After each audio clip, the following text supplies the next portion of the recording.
The highway stretched endlessly ahead, and Maya's car was making a sound that definitely wasn't normal.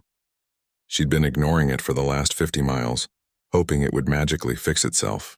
That's not how cars work, of course, but when you're running away from your old life, you tend to ignore warning signs. The grinding noise got louder. Then came the smoke. Maya pulled over onto the dusty shoulder of the road somewhere in the middle of Montana where cell phone towers apparently didn't exist.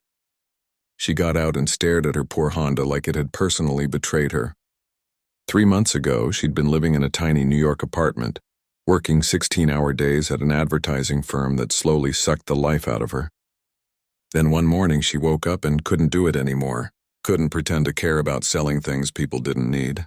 Couldn't smile through another meeting where everyone talked but nobody listened. So she quit. Packed everything she owned into her car and started driving west with no real plan except to get as far from her old life as possible. Now, here she was, stranded on a back road with no signal and no idea where the nearest town might be. The afternoon sun beat down hard and the only sound was the wind rustling through the tall grass beside the road. She tried her phone again. Nothing. Not even one bar. Maya was starting to consider her options, none of them good, when she heard the rumble of an engine. An old pickup truck appeared over the hill, dusty blue paint and a dent in the passenger door.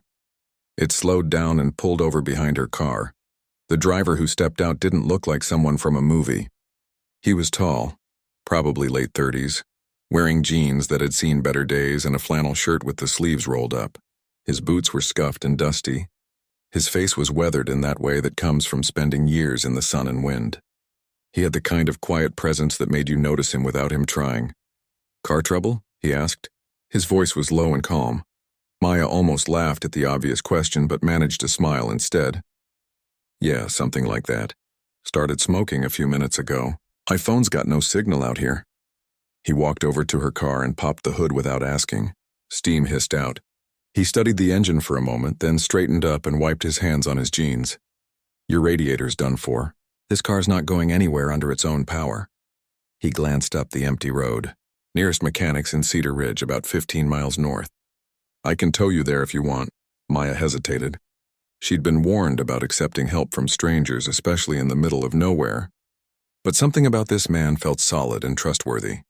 Maybe it was the way he didn't smile too much or try too hard to be friendly. He just stated facts and waited for her decision. "I'd really appreciate that," she said finally. "I'm Maya, by the way. Jack." He nodded once and went to get chains from his truck bed.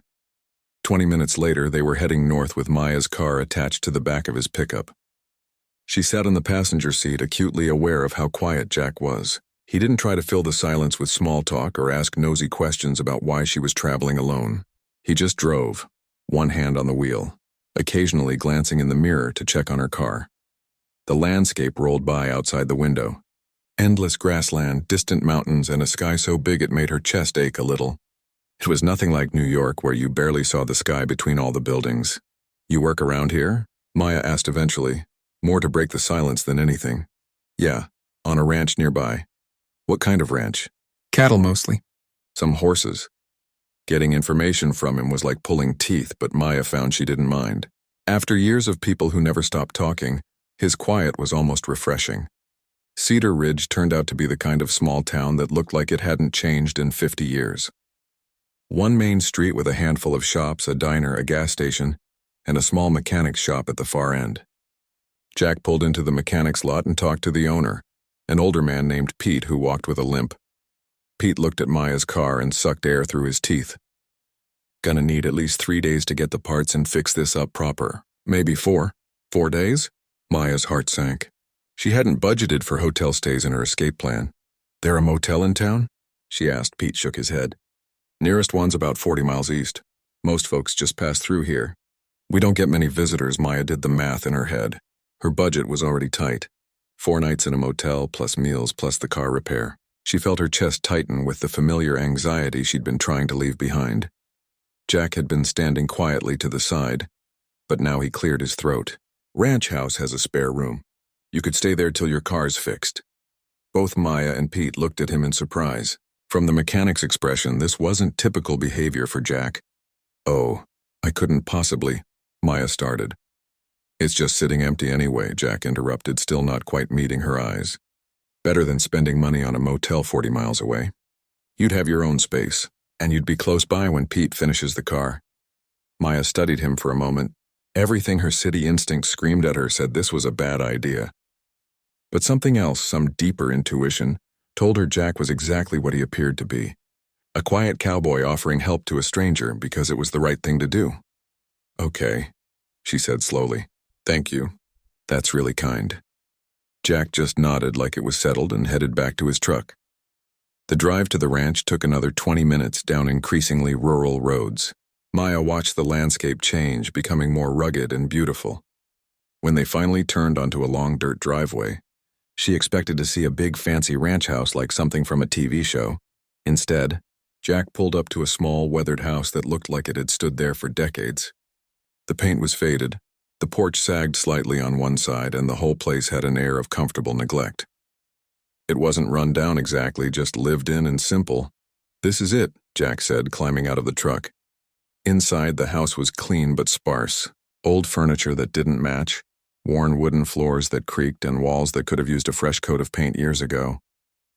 It felt like a place where someone existed rather than lived. There were no personal touches, no photos, nothing that told you who Jack really was. He showed her to a small bedroom with a single bed and a dresser. "Bathrooms across the hall. Make yourself at home. I'll be outside doing evening chores if you need anything."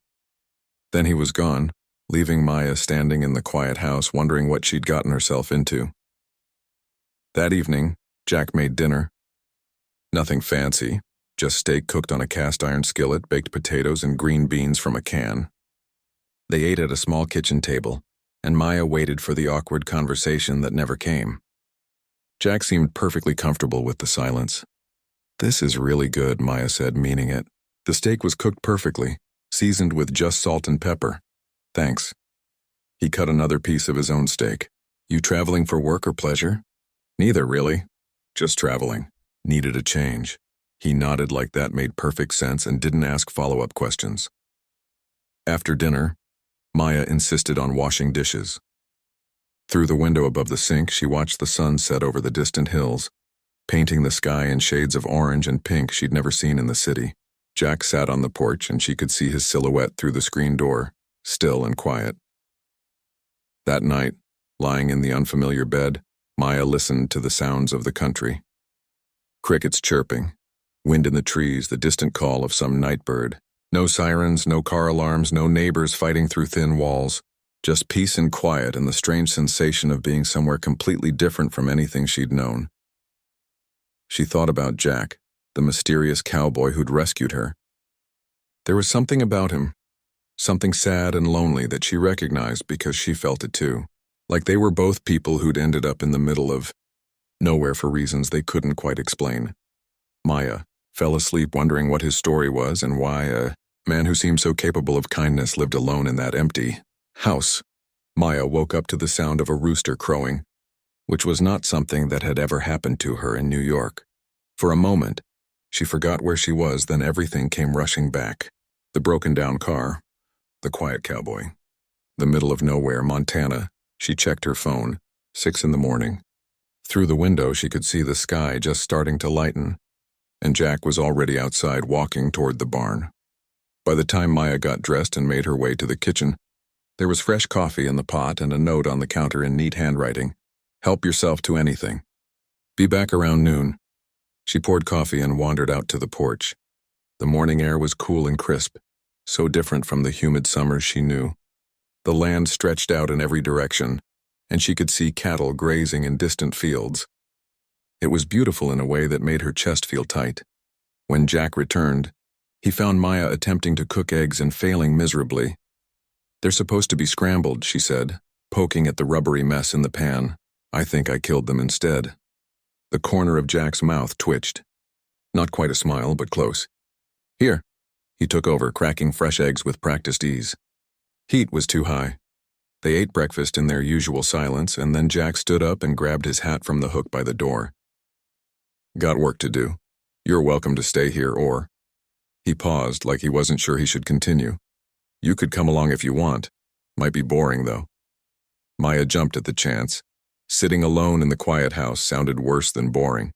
She followed Jack out to his truck, and they drove deeper into the ranch. He stopped at a fence line where several posts had rotted and fallen over. "Need to replace these before the cattle push through," Jack explained, unloading tools from the truck bed. Maya had never done manual labor in her life unless you counted typing until your wrists hurt. But she watched Jack work for about 5 minutes before she couldn't stand just standing there. "Show me what to do." He looked at her like he was trying to figure out if she was serious. "You don't have to." "I know. But I'm staying at your house eating your food. Least I can do is help." Jack considered this, then handed her a pair of work gloves that were too big for her hands. "All right, let's start with digging out the old posts." The work was hard. Really hard. Within an hour, Maya's back ached, her hands hurt even through the gloves, and she was sweating in places she didn't know could sweat. But there was something satisfying about it too. Something real and tangible that her advertising job had never given her. Jack worked beside her, mostly quiet but occasionally offering instructions. "Put your weight into it. Angle the shovel more. Take a break if you need one." He never made her feel stupid for not knowing what to do, which was more than she could say for most of her former coworkers. By lunchtime, they'd replaced 3 fence posts.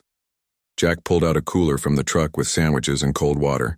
They sat in the truck bed, feet dangling, eating in the shade of an old cottonwood tree. "You're tougher than you look," Jack said after a while. Maya laughed. "Trust me, I don't feel tough right now. I'm going to be so sore tomorrow." "First day's always the worst. Gets easier." They fell into a comfortable silence, and Maya found herself studying him when he wasn't looking. There was something about Jack that didn't add up. The way he moved, the way he handled everything with such confidence and skill. But there was also this deep sadness in his eyes when he thought no one was watching. Over the next few days, a routine developed. Jack would wake before dawn, leave coffee for Maya, and head out to work. She'd join him after breakfast, and he'd teach her whatever needed doing that day, checking on cattle, moving hay bales, cleaning out water troughs, exercising the horses. The horses were Maya's favorite part. Jack had 4 of them, and he was patient, teaching her how to approach them, how to read their body language, how to sit in the saddle without falling off. "This is Rosie," he said, introducing her to a gentle mare with a reddish coat. "She's good with beginners." Maya stroked Rosie's neck, marveling at how soft the horse's coat was. "Have you always worked with horses?" "Since I was a kid. My father taught me." It was the most personal information Jack had shared, and Maya wanted to ask more, but something in his expression stopped her. Instead, she focused on learning to ride, which turned out to be harder than it looked in movies. The evenings became Maya's favorite time. After work, they'd clean up and Jack would cook dinner.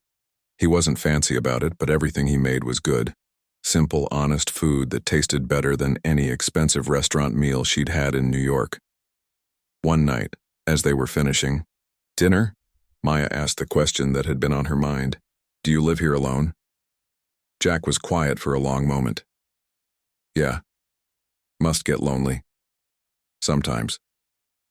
He stood up and started clearing plates. "But it's quiet. That's worth something."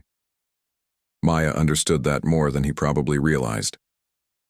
On the 4th day, Pete called to say her car was ready. Maya should have been relieved. Instead, she felt a strange reluctance to leave. She'd gotten used to the routine, the physical work, the peaceful silence broken only by natural sounds. And she'd gotten used to Jack's quiet presence. That evening, as they sat on the porch watching the sunset, Maya found herself talking more than usual. Maybe because she knew she'd be leaving soon. "I worked in advertising in New York," she said. "Sounds glamorous, right? It wasn't. It was soul-crushing. Everyone fake smiling while stabbing each other in the back, selling products nobody needs to people who can't afford them. I was good at it, which somehow made it worse." Jack listened without interrupting, his eyes on the horizon. "One day I just woke up and couldn't do it anymore, couldn't pretend it mattered, so I quit and started driving." She laughed without humor.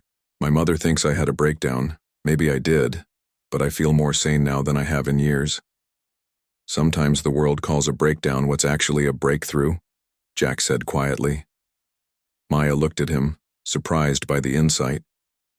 Yeah, yeah, exactly. They sat in silence for a while, and then Jack spoke again, his voice even quieter than usual. I lost someone, few years back. Someone important.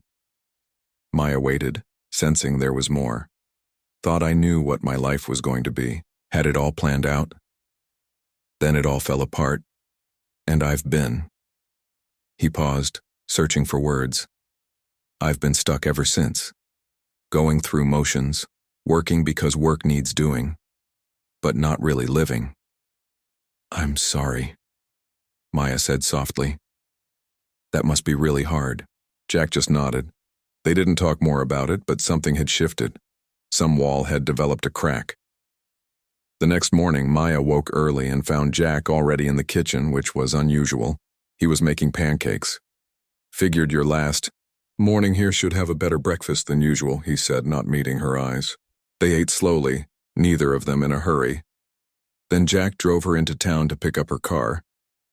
Pete had her keys ready. Good as new. Well, as new as a car that old gets anyway. Maya paid the bill, wincing slightly at the total, and stood there looking at her car.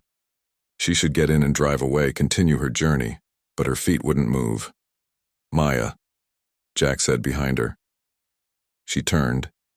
He looked uncomfortable, like he was about to say something difficult. I know you're traveling, seeing the country and all, but... He cleared his throat. I've got a big cattle drive coming up next week, moving the herd to summer pasture. Could use an extra hand if you wanted to stay a few more days. I'd pay you. Maya's heart did a strange little jump. You don't have to pay me. You'd be working. That's worth paying for. She looked at her car, then back at Jack. His face was carefully neutral, but his eyes held something she couldn't quite read. Hope, maybe, or fear. Okay, she said. I'll stay for the cattle drive. For the first time since she'd met him, Jack smiled. A real, genuine smile that transformed his whole face and made her realize just how handsome he actually was under all that weathered stoicism. All right then. Let's get back to the ranch. Got a lot to teach you before next week. As Maya followed his truck back down the familiar road, she told herself this was just about experiencing something new, learning about ranch life, helping someone who'd helped her. But deep down, she knew it was more than that. Something was happening between her and the quiet cowboy, something neither of them had planned on. That evening, Jack took her out to meet the cattle they'd be moving. Standing in the field as the sun set, surrounded by the gentle sounds of the herd, Maya felt something she hadn't felt in years. Like she was exactly where she was supposed to be. Jack stood beside her, quiet as always, and when their shoulders accidentally brushed, neither of them moved away. Thank you for letting me stay, Maya said. Thank you for staying, Jack replied. It was simple, honest, and true. And for now, that was enough. The cattle drive was harder than anything Maya had ever done, but she loved every minute of it. For 3 days, she rode beside Jack and 2 of his ranch hands, moving 100 head of cattle across miles of open range.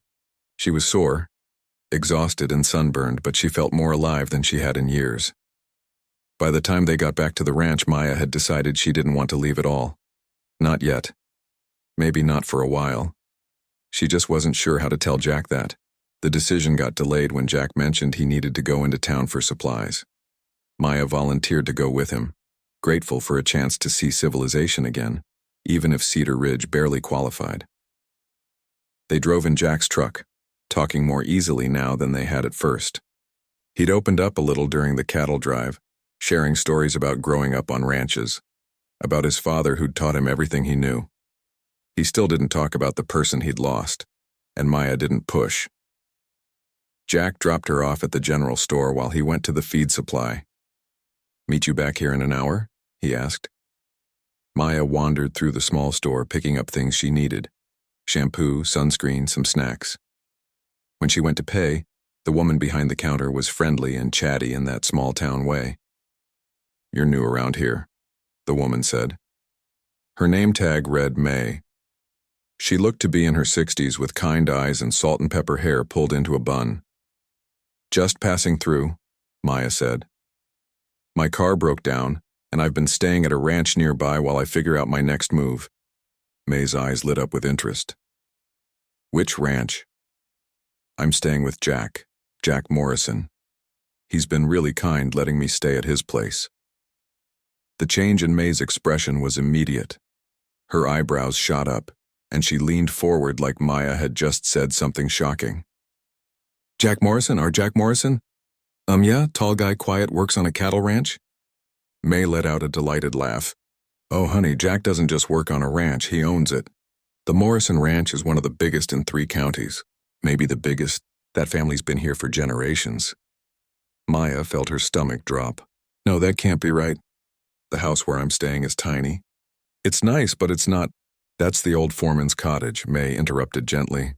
Jack moved into it years ago. The main estate is about 5 miles north of there. Big, beautiful place, been in his family since his great-grandfather's time. Maya's mind was reeling, but he never said anything.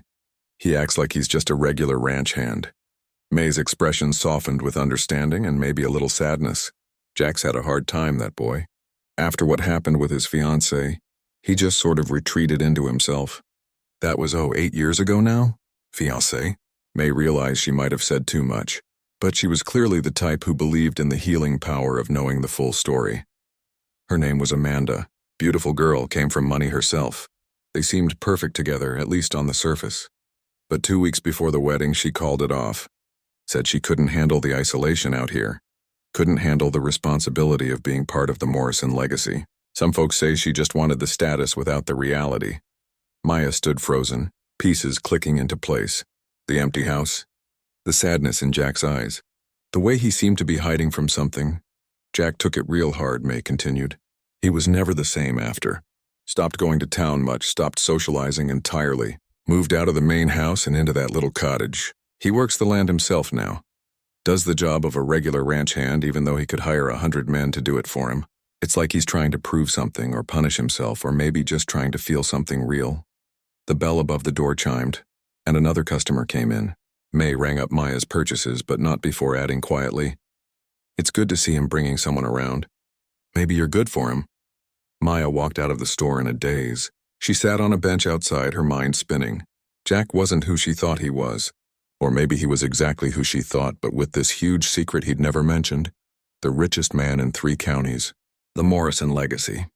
A big estate sitting empty, and he'd let her believe he was just a simple cowboy. When Jack pulled up in his truck, Maya got in silently. She could feel him glancing at her as they drove, sensing something was wrong. "You okay?" he asked finally. May at the general store was very chatty. Jack's hands tightened on the steering wheel. "What did she tell you?" "That you're not exactly a regular ranch hand."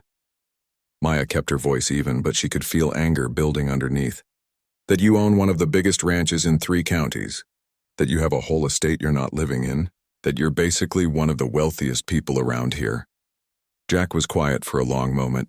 The truck rolled down the empty road and Maya watched his profile waiting. "I should have told you," he said finally. "Yeah, you should have." Maya turned to face him. "I told you about my life. About New York, about why I left, about all my failures and confusion. And you let me think you were just some cowboy who works on a ranch. I do work on the ranch. That's not the point, Jack, and you know it." He pulled over to the side of the road and turned to face her. His eyes held that sadness again, but also something else. Fear, maybe. "You want to know why I didn't tell you?" His voice was rough. "Because for the first time in 8 years, someone saw me as just a person. Not the Morrison heir. Not the guy with all the land and money, not someone to either worship or pity. Just Jack, just a man. So you lied." "I didn't lie. I just didn't correct your assumptions." "That's the same thing." "Is it?" Jack's voice rose slightly, which for him was practically shouting. "You showed up here broken and running from something, and I gave you a place to stay. We worked together, ate together, talked together. Was any of that based on how much money I have? Did you stay because of my bank account? Of course not." "Exactly. You stayed because of who I am, not what I own. And that's been—" He stopped, his jaw working. "That's been everything to me. After Amanda left, after everyone started treating me differently, either kissing up to me or avoiding me out of pity, I just wanted to be a regular person again. The cottage, the work, all of it. I was trying to find something real." Maya felt her anger wavering. She understood what he meant. Hadn't she been running from her own kind of falseness? The fake smiles, the performance of her old life? I get that, she said quietly. I do. But Jack, I've been staying at your house. We've been spending every day together. At some point, you have to trust someone enough to be honest with them. You're right. He looked down at his hands. I'm sorry. I should have told you. I was going to, He trailed off. You what? I was afraid you'd leave. Or that you'd start seeing me differently. And I liked how you saw me. Maya's heart squeezed painfully. She understood that fear too. The fear of showing someone who you really are and having them reject you for it. But she was also hurt. And confused. And sitting in a truck on the side of a Montana road trying to figure out if she could trust this man she'd started to care about. I need some time, she said finally. To think about this. Jack nodded, his expression resigned. I understand. They drove back to the ranch in heavy silence. When they arrived, Maya packed her things without a word. Jack stood in the doorway of her room watching. Where will you go? He asked. There's a motel a few towns over. I'll figure it out from there. Maya, please, don't leave like this. She turned to face him, her bag in her hand. You asked me to trust you by staying here. You shared your home, your work, your life. But you didn't trust me with the truth. How am I supposed to feel about that?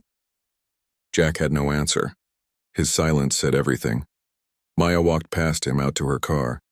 She threw her bag in the back seat and started the engine. Through the rearview mirror, she could see Jack standing on the porch, still and silent as a statue. She told herself not to look back as she drove away. She looked back anyway. The motel was exactly as depressing as she expected. Thin walls, a bed that sagged in the middle, and a television that only got 3 channels. Maya lay on the bed and stared at the ceiling, trying to sort through her feelings. She was angry at Jack for not being honest. That was clear, but she was also angry at herself for caring so much. She'd only known him for a couple of weeks. She had no claim on him, no right to feel betrayed, except she did feel betrayed. Because somewhere in those quiet mornings and long working days, somewhere between learning to ride horses and fixing fence posts, she'd started to fall for him, for the quiet cowboy who made her coffee and taught her about cattle, for the man who listened to her stories without judgment and shared his own pain in careful, measured words. But was that man even real? Or was he just another performance, another false version of someone hiding their true self? Maya thought about Amanda, the fiancée who'd left, who'd realized she couldn't handle the isolation and responsibility. Was that what Jack was afraid of? That history would repeat itself? Her phone buzzed. A text from Jack. I'm sorry. For what it's worth, everything between us was real. The money doesn't change who I am. Maya stared at the message for a long time before typing back. Doesn't it, though? She didn't expect a response, but it came within minutes. I've been asking myself that same question for 8 years. Maya turned off her phone and closed her eyes. Tomorrow she'd figure out what to do next. Whether to keep running or to go back and try to understand the complicated, wounded man she'd left behind on that porch. But tonight, she just let herself feel the loss of something that had barely begun, but had already meant more than she wanted to admit. Maya spent 2 days in that depressing motel room, and by the end of it, she'd come to a few conclusions. First, running away from things was starting to feel like a pattern she needed to break. Second, she missed Jack, the real Jack, whoever that was. And third, she needed more information before she could decide anything. On the morning of the 3rd day, she drove back to Cedar Ridge. But instead of heading to the ranch, she went to the diner where she'd seen May that first day. The older woman's face lit up when Maya walked in. Well, hello there. Back so soon? Maya slid into a booth. Can we talk? About Jack? May poured her a cup of coffee without asking and sat down across from her. Honey, I'm guessing my big mouth got you into some trouble the other day. I'm sorry about that. I just assumed you knew. It's not your fault. He should have told me himself. Maya wrapped her hands around the warm mug. But I need to understand. You said he changed after his fiancée left. What was he like before? May settled back, her eyes going distant with memory. Jack was different back then. Still quiet, that's just his nature, but he was lighter somehow. He'd come into town, chat with folks, smile more. He had plans, was going to modernize parts of the ranch. Maybe start some new programs for sustainable farming. He was engaged with life, and Amanda? Amanda was everything you'd expect. Beautiful, polished, came from another wealthy ranching family over in Wyoming. On paper, they were perfect. His parents loved her, our whole community was excited about the wedding. May paused, stirring her own coffee. But looking back, I wonder if Jack ever really knew her or if she knew him. What do you mean? Jack's never been the type to show off his wealth. Even before Amanda, he'd rather be working with his hands than sitting in some office managing investments. I think Amanda thought that was just a phase. That once they were married, he'd settle into being the wealthy rancher, doing the social circuit, hosting fancy parties. When she realized that wasn't who he was, that he genuinely wanted to live simply and work the land himself, she couldn't handle it. Maya absorbed this, so she left. 2 weeks before the wedding, just up and called it off, said she couldn't live that kind of life. The whole town was shocked, but honestly, I think Jack was more than shocked. He was destroyed. See, I don't think he was just heartbroken about losing her. I think he started questioning everything about himself, whether anyone would ever want him for who he really was, or if they'd always just want the money and status. That's why he moved to the cottage, Maya said quietly, and started living like a regular ranch hand. Exactly. He was trying to strip away everything except the essentials, trying to figure out who he was without all the trappings. Problem is, you can't run from yourself forever, and you can't build walls so high that nobody can reach you. May reached across the table and patted Maya's hand. I saw how he looked at you that day in town. I haven't seen that look on his face in 8 years. Whatever happened between you two, he cares about you. Question is, do you care about him? Maya's throat felt tight. I think I do. But I don't know if I can trust him. Trust isn't something you know, honey. It's something you choose. Every day, over and over again. May stood up. Now I've got to get back to work, but you think about what I said. And maybe think about this too. That boy didn't tell you about his money because he was trying to trick you. He didn't tell you because he was trying to protect something precious. The way you saw him, purely for who he is, can you really blame him for that? Maya sat in the booth long after May left, staring into her coffee and thinking about trust and fear, and the ways people protect their broken hearts. Finally, she paid for her coffee and drove out to the Morrison Ranch. But this time, she followed May's directions to the main estate instead of the cottage. The house took her breath away. It sat on a hill overlooking vast stretches of land. A beautiful, sprawling structure built from wood and stone. It looked like it had grown out of the landscape itself, belonging there in a way that felt timeless. But as Maya got closer, she could see the neglect. Overgrown gardens, windows that needed washing, paint peeling in places. It was still beautiful, but it was clearly unloved. Empty. She knocked on the door, not really expecting an answer. When none came, she tried the handle. It was unlocked. The inside was even sadder than the outside. Beautiful furniture covered with dust sheets. Family photos still hanging on the walls showing generations of Morrisons. A grand piano in the corner also covered. This house was meant to be filled with life, with family, with love. Instead, it was a museum to Jack's past. Maya walked through the room, seeing the ghost of what could have been. A big kitchen made for feeding large gatherings. A library with floor-to-ceiling shelves. A dining room with a table that could seat 20 people. Upstairs, she found the master bedroom with huge windows overlooking the mountains. She also found wedding invitations in a desk drawer. Jack and Amanda's names embossed in gold. The date from 8 years ago. Her heart broke a little, understanding now why Jack had run from this place. Every room held dreams that had died. Maya heard a truck engine outside and looked out the window to see Jack's dusty blue pickup pulling up.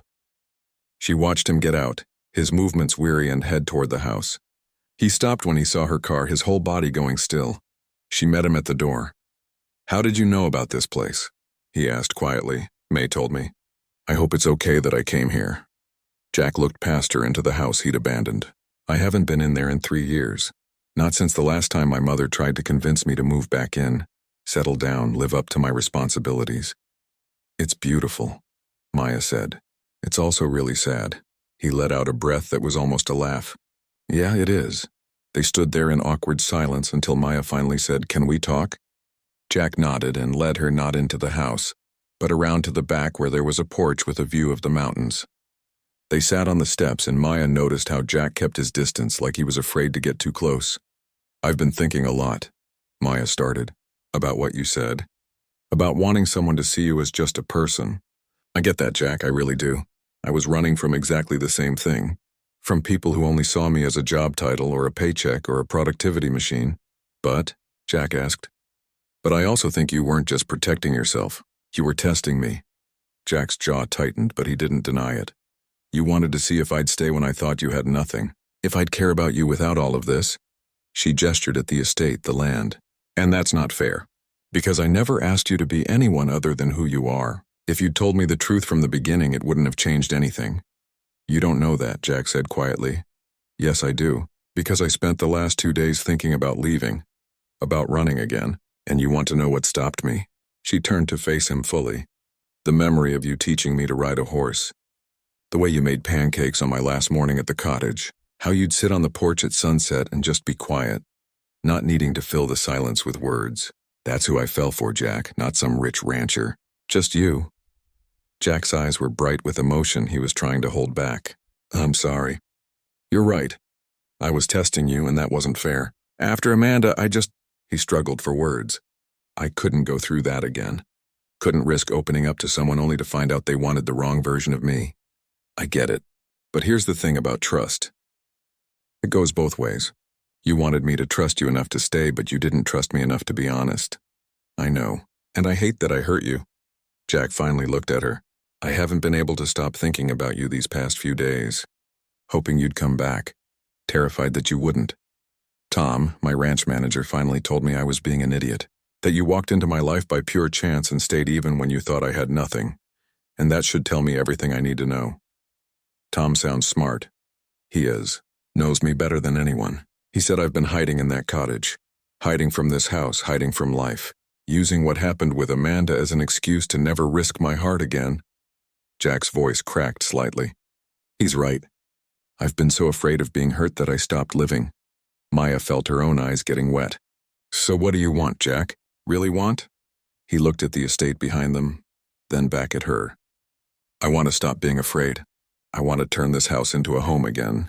I want to feel something real and honest and good. And I want, he paused, gathering courage.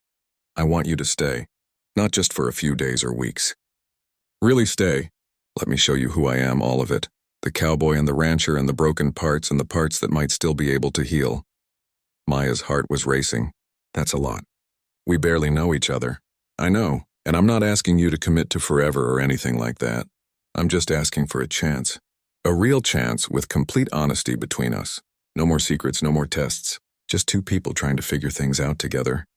Maya looked at him, really looked at him. At the vulnerability in his eyes, the hope mixed with fear. This was Jack being truly honest. Maybe for the first time since she'd met him. I can't promise I'll stay forever, she said slowly. I'm still figuring out my own life. But I can promise I'll stay for now. That I'll give this a real chance, see where it goes. That's all I'm asking. On one condition. Jack waited. Complete honesty from here on out. About everything. Your past, your fears, your life, all of it. And you have to let me do the same. Deal. Jack extended his hand like they were making a business agreement. Maya looked at his hand, then pushed it aside and hugged him instead. After a moment of surprise, his arms came around her, holding her tight. I missed you, she whispered. I missed you too. More than I thought possible. They sat there on the steps of the empty house as the sun started to set, holding each other and beginning to build something new on a foundation of honesty instead of fear. It wasn't perfect, and Maya knew there would be challenges ahead. But for the first time in a long time, both of them were willing to try. To risk being hurt for the possibility of something real, and that felt like a beginning worth having. The next morning, Jack showed up at Maya's motel with coffee and a nervous expression. I want to show you something, he said. The real ranch, all of it. Everything I should have shown you from the start. They spent the entire day driving across his land, and Maya began to understand the true scope of what Jack had inherited. Miles and miles of rangeland, cattle grazing in distant fields, forests and streams and valleys that took her breath away. He introduced her to his ranch hands, men who clearly respected him but also seemed genuinely happy to see him engaging with life again.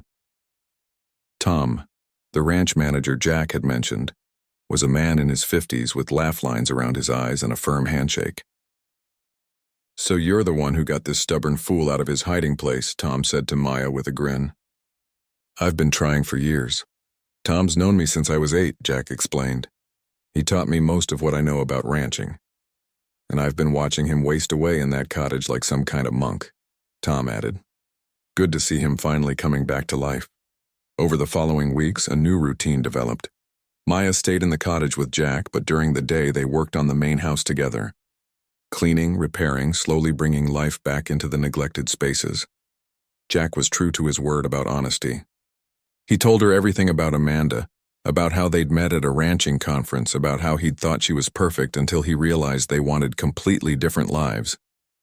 He told her about the wedding preparations, the sudden phone call ending everything, the years of isolation that followed. "I convinced myself I was better off alone," Jack admitted one afternoon as they were washing windows in the library, "that it was safer. But safe isn't the same as happy." Maya shared her own stories too. About her parents who couldn't understand why she'd throw away a good career. About the panic attacks she'd started having before she quit. About feeling lost and purposeless and wondering if she'd ever figure out what she actually wanted from life. "And have you figured it out?" Jack asked. Maya looked around at the library, slowly coming back to life with their care. "I think I'm starting to." She set up a small office in one of the spare rooms and started taking on freelance marketing consulting work. It turned out she could do her job from anywhere with an internet connection. And she was good enough that clients didn't care where she lived. The work felt different now, though. Without the office politics and toxic environment, she could actually focus on helping businesses without the parts that had made her miserable. Jack started working on his old plans for the ranch. Sustainable farming practices, conservation projects, programs to help young people learn about ranching. With Maya's help on the marketing and business side, things that had seemed impossible started to feel achievable. "You're good at this," Jack said one evening, reviewing a proposal she'd put together. "Making complicated things make sense. You're good at knowing what needs doing," Maya replied. "You just needed someone to help translate it." They were becoming partners in more ways than one. About 2 months after Maya had agreed to stay, Jack's mother came to visit. Patricia Morrison was an elegant woman in her 60s who pulled up in a luxury SUV and looked at the newly cleaned estate with barely concealed emotion. "You've been fixing up the house," she said to Jack, her voice thick. "Yeah, I have." Patricia's eyes moved to Maya. "And you must be the young woman Tom told me about." "Mom, this is Maya." "Maya, my mother, Patricia." They shook hands, and Maya could feel herself being evaluated by a mother's careful eye. But Patricia's expression was kind. "Would you give me a few minutes alone with my son?" Patricia asked. Maya excused herself and went to work in the garden she'd been slowly restoring. 20 minutes later, Jack came to find her. His eyes were red. "You okay?" Maya asked. "Yeah, my mom just told me she was proud of me. For the first time in 8 years, she said she was proud." His voice cracked. "She said seeing this place coming back to life, seeing me coming back to life, was more than she'd ever hoped for." Maya pulled him into a hug. "I'm proud of you too." Before Patricia left, she took Maya aside. "I don't know what your intentions are with my son, and I won't pry. But I want you to know that you've given him something precious, hope. Thank you for that." "He's given me something too," Maya said honestly, "a reason to stop running." As summer turned to fall, the house continued its transformation. Maya hung new curtains. Jack repaired the porch railing. Together they planted bulbs that would bloom in spring. They hosted a small dinner party, inviting Tom and May and a few others from town. The house rang with laughter for the first time in years. One evening in late October, Maya and Jack sat on the porch watching the sunset paint the mountains gold and orange. She'd been there for 6 months now, and it felt less like visiting and more like home. "I've been thinking," Jack said carefully, "about the future." Maya's heart skipped. "Yeah? Not trying to rush anything or put pressure on you, but I want you to know where I'm at." He turned to face her. "For 8 years, I thought I'd never feel this way again. Never want to share my life with someone. Never trust someone enough to let them in. But Maya, you've changed everything." "Jack, yeah, let me finish." He took her hand. "I know you're still figuring things out. I know you might wake up one day and decide you need to keep traveling, keep searching. And if that happens, I'll understand. But I need you to know that I love you, completely. The cowboy in the cottage and the rancher with the estate and all the messy, broken parts in between. You saw all of it and stayed anyway." Maya felt tears streaming down her face. "I love you too, and I'm not going anywhere." You're sure? Because I don't want you to stay out of obligation or—" She kissed him, cutting off his worried words. When they finally pulled apart, she was smiling through her tears. "I'm sure. This place, this life, you. It's exactly what I didn't know I was looking for. I thought I was running away from something, but really I was running toward this. Toward you." Jack pulled her close and they sat there holding each other as the sun disappeared behind the mountains. "So what do we do now?" Maya asked. "We keep going. Keep fixing up the house. Keep building a life together. One day at a time, completely honest, no more hiding." "Sounds perfect." Over the next few months, they settled into their life together. Maya's freelance work flourished. Jack's ranch projects moved forward. They adopted a dog from the local shelter, a mutt named Biscuit who followed them everywhere. They argued sometimes about small things and occasionally bigger things, but they always talked it through. The main house became a real home. Lights on in the evenings, music playing in the kitchen, Biscuit's toys scattered across the floor. Jack's mother visited regularly, delighted to see her son happy. May from the diner became one of Maya's closest friends.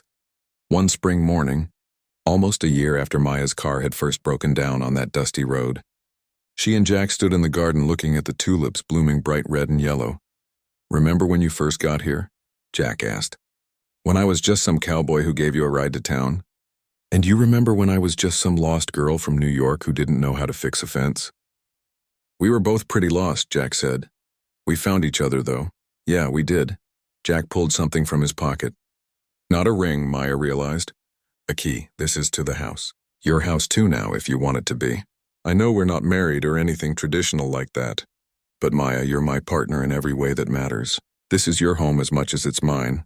Maya took the key, her hand shaking slightly. "You're sure?" "I've never been more sure of anything." "You saved me, Maya. From hiding, from fear, from wasting my life being alone. You saved me too. From running, from never settling, from thinking I had to be someone I'm not." They kissed in the garden, surrounded by flowers and possibility. That evening, they sat on the porch like they did most nights, watching the sun set over the land. Biscuit was sprawled at their feet, snoring softly. The house behind them glowed with warm light. "You happy?" Jack asked. Maya thought about everything that had happened. The broken-down car that had led her here. The quiet cowboy who'd offered help. The journey from strangers to friends to something much deeper. The house that had been empty and was now filled with life. "Yeah," she said, squeezing his hand. "I'm happy. Really happy, me too. For the first time in years, me too." They sat in comfortable silence as the sky turned from gold to pink to purple. Maya thought about the future they were building together, brick by brick, day by day. It wasn't the life she'd imagined when she left New York. It was better, because sometimes the best things in life are the ones you don't plan for, the ones that find you when you're lost and broken and just trying to figure out which direction to go. Sometimes you meet someone in the most unexpected way, in the most unexpected place, and everything changes. Not because they're perfect or because you're perfect, but because you're willing to be honest with each other, to be vulnerable, to risk being hurt for the chance at something real. Jack hadn't loved in years. Maya had been running from herself. But together, they'd found something neither of them had been looking for.